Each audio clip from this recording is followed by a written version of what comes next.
Hello, my name is Teresita Blanco, the Artsy Sister, and today I wanted to show you the Bloodborne Bleak Dominion.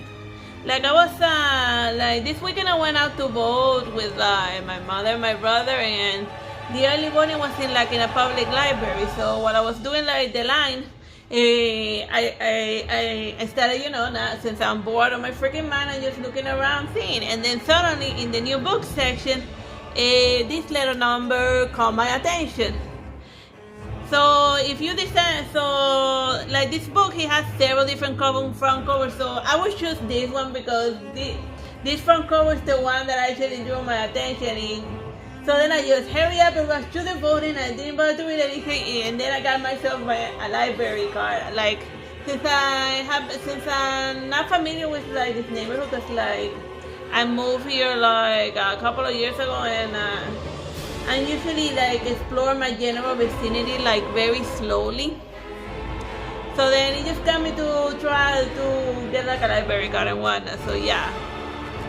So as you can see here, it's a new book. It was donated to the library in 824. So you gotta want, and according to the Redditors, when I showed them the front cover, they'd be like, wow, that's a new book and stuff, and how the hell did the library get it before everyone? So yeah, there you have it. And here's a ticket of me checking the book out. So here's the back cover. We have the Tumerian Queen, and the hunter that's fighting her is using the Blade of Mercy, which is not the best and not the best thing to use against the Tumerian Queen, because she only flinches if you're using big weapons. The small ones, you really want to make the Tumerian Queen flinch.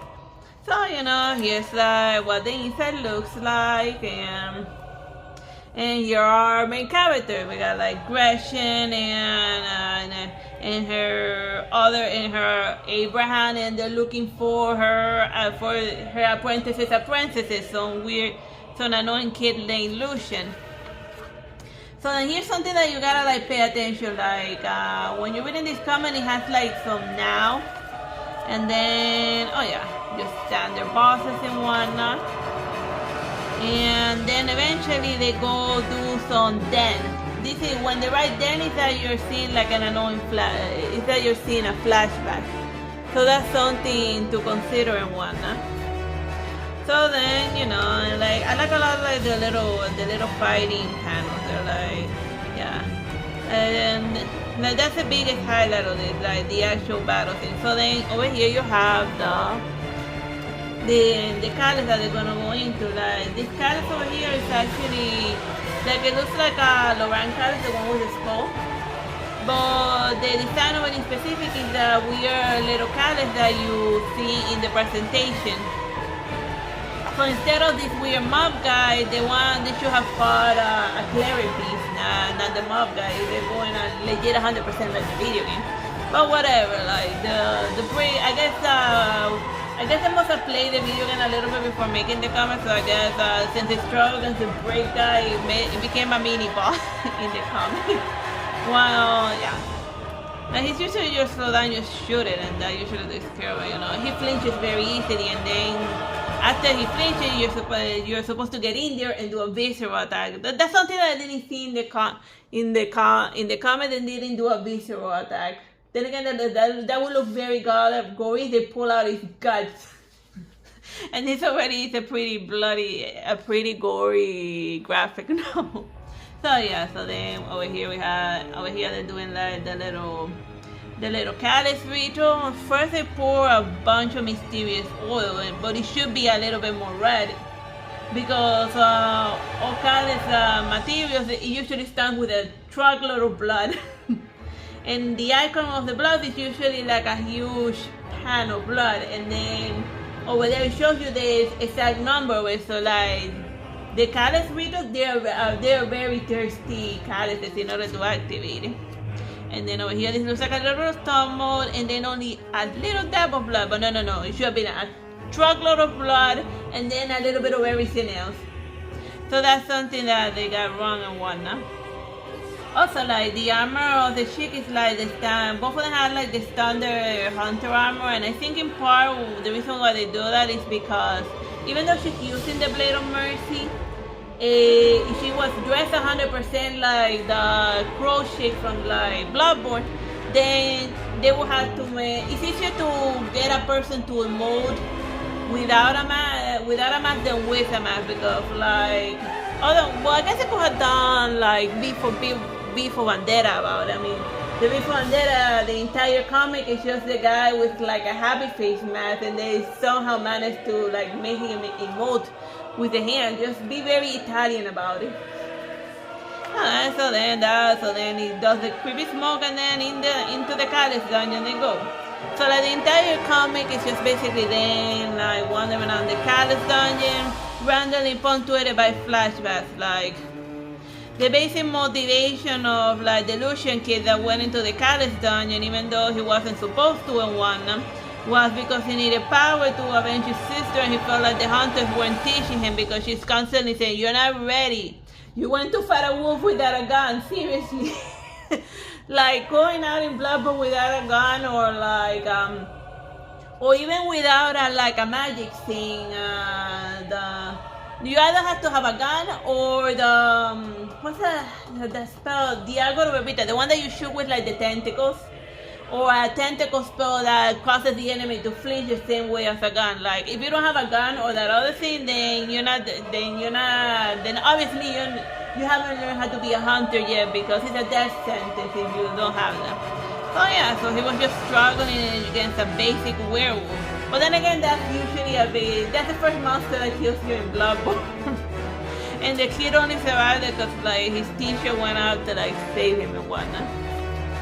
And then he's constantly seeing like ghosts of his sister and whatnot. Who's constantly giving him terrible life advices, and then eventually here we have the scene that's in the front cover. In this one, the scene that you should shoot, the pyromancer that you find in the Callous dungeon. Over here they actually make her talk and whatnot, going on as the mother is proud, and she shall grant your bone to satisfy your hunger for vengeance, and all that remains is a matter of the sacrifice. So yeah, sacrifice.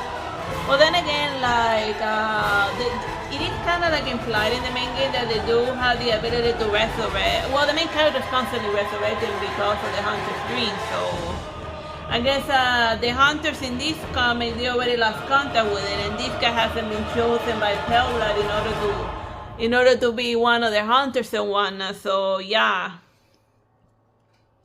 Also like the top of his armor and whatnot is the cloak of Father Gasconian. Even his chosen weapon in the axe is also the one used by Father Gascon.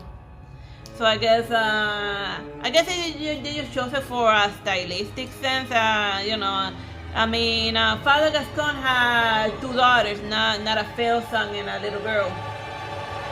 So yeah, but whatever. And then over here is just a cover image of the Tumerian Queen. Let's give it like a nice zoom in at it. It's a nice panel.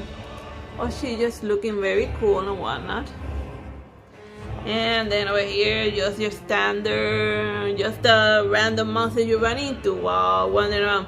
But over here, instead of resting by a lantern, they're resting by a bonfire.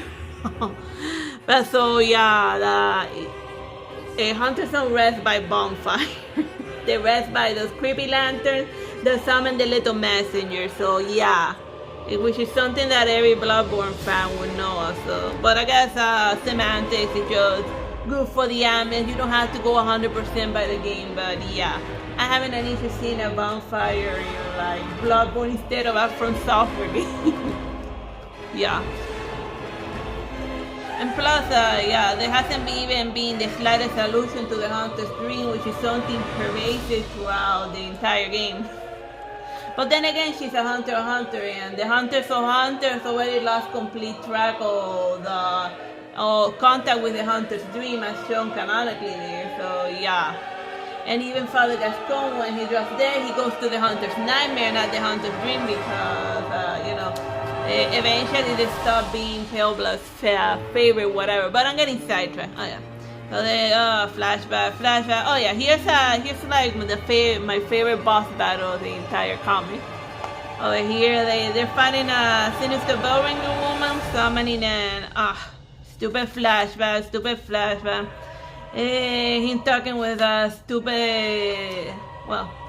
with like this chick in the front cover, promising making her false promises and whatnot. But then again, whatever. Alright, back to the battle. Yeah, like I have all of the flashbacks at the same time in one long stream, but don't sprinkle it. But don't put it between the action. You know, just have your flashback. Tell them everyone why we should care about the Lucian kid, and then do the battle. Yeah. So yeah. It's a cool battle scene against the spiders, and then eventually they finally notice where like the sinister Bellringer woman, she doesn't stay at one spot. She like moves around the entire arena while summoning spiders, while summoning an army of spiders, and then they eventually get her. So yeah, and then the spiders disappear. Yeah, that totally checks out. Yeah, like the sinister Bellringer woman, the spider one, that one's definitely dangerous. And then over here, she's treating the wound that's in his shoulder. That's another thing that doesn't follow the game canon, where she just takes a random prickly thing and all that. No, you take blood, you stab yourself with like a blood vial. That's how it's supposed to work. Not whatever the hell she's doing over here. Yeah. Look at it yourself, bro. Yeah, they're treating the wound without a blood vial. No, you take a blood vial and then it automatically heals you. That's the whole joke of the healing church. You take special blood vial and then you're gonna yeah. Maybe, I don't know. The point is that why aren't they using blood vial? Oh yeah, and then she's using the Blade of Mercy and the torch in the background.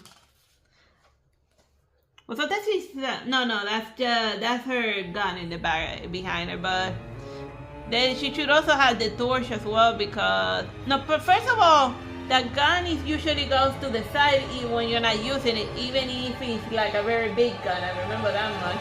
And then in the back it's usually the torch or something. Whatever, semantics.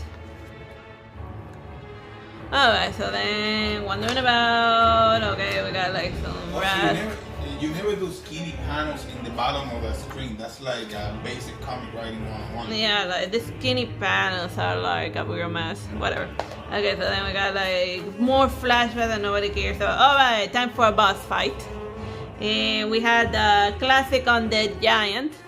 But this one is with the axe and the axe and the pointy bit, yeah.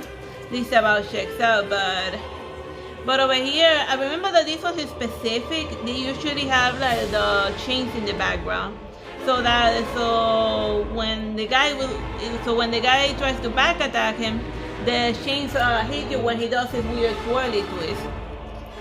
But yeah, this guy, the undead giant, is definitely supposed to give you like a hard time, and of course now his dead ghost sister. It's like giving him bad advices, because that's what dead ghost people usually do to you. Is that like those creepy ghost ladies that show up in the cars, or is that like... No, just his particular ghost sister, and another. But the ghost sister guided him to speak with this thing, who apparently they're giving her a necromancer role in the Bleak Dominion, and making her more chatty. I mean, they turn a random monster that usually shows out there to be a mountain inconvenience and make her like more. You see just how important they make that one. So yeah, boss battle. Yeah, and then here's something, and then they bring out another undead giant, cause why not? Yeah, I'm glad they didn't do that in the game. Imagine if you just defeated the undead giant and 2 more come out. Yeah, that'll definitely be overkill.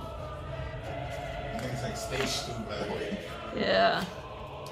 And another flashback. Oh yeah. So then they just, fun action scene.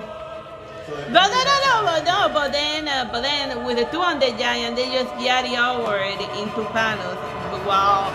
While if you were fighting 200 giants, that'll be in a cramped area that anyone who played Bloodborne would know. Oh, one with a cannon and the other one without. That is immediately a death sentence, Like following the Bloodborne lore and what, this point on, this is a death vision because these two characters didn't survive their encounter against those 200 giants. And from this point out, they are. You didn't see that in the game, like at all. We never Yeah, because it's a death sentence. Oh, and here's something else that you never see in Bloodborne. It is holding up a candle. No, you hold a torch. It's supposed to be a torch, not a candle. I never seen anyone hold a candle in any, not even in any From Software game. So yeah.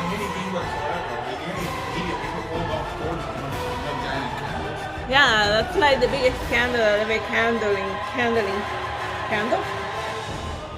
But I get it. They got it as loot from they got the candle from the other. No, get a torch. If you're gonna be Bloodborne, get a freaking torch. I have seen them with torches though. But here candles. Candle. Oh, and a flashback. See, then now. See, if I hadn't told you that we were watching a flashback then. Yeah, because the den is very small. Yeah. Then just tell right flashback. Flash forward. Because then now. That's too very ambiguous. No. You gotta really tell them you're watching a flashback. People be dumb. Or maybe I'm dumb. For not noticing. Oh yeah, here's that is a very good plan. Kill the music.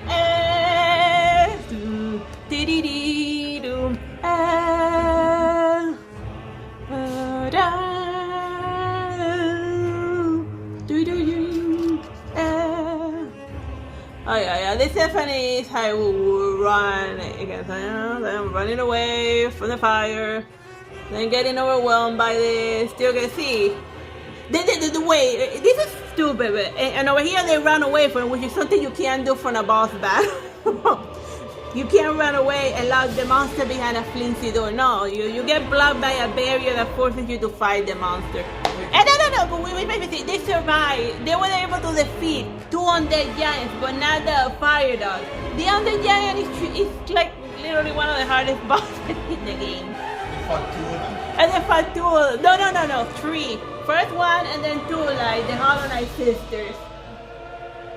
And then yada. This thing being like creepy, ominous stuff. Also, like a lesser known fact, she's actually crushing. She can like get up and you see her skinny little skinny legs, and she even has a kick at that. This one. And see how they gave her too much finally she gets out. See how they gave her too much importance? She summons the Putarian Queen. Spoiler alert. But yeah. Our queen has come, our mother has gone, Yarma has risen. But I guess this takes place close first game, because if she's like resurrecting her, then I guess Yarma big the big one. Is Yarma pregnant in this?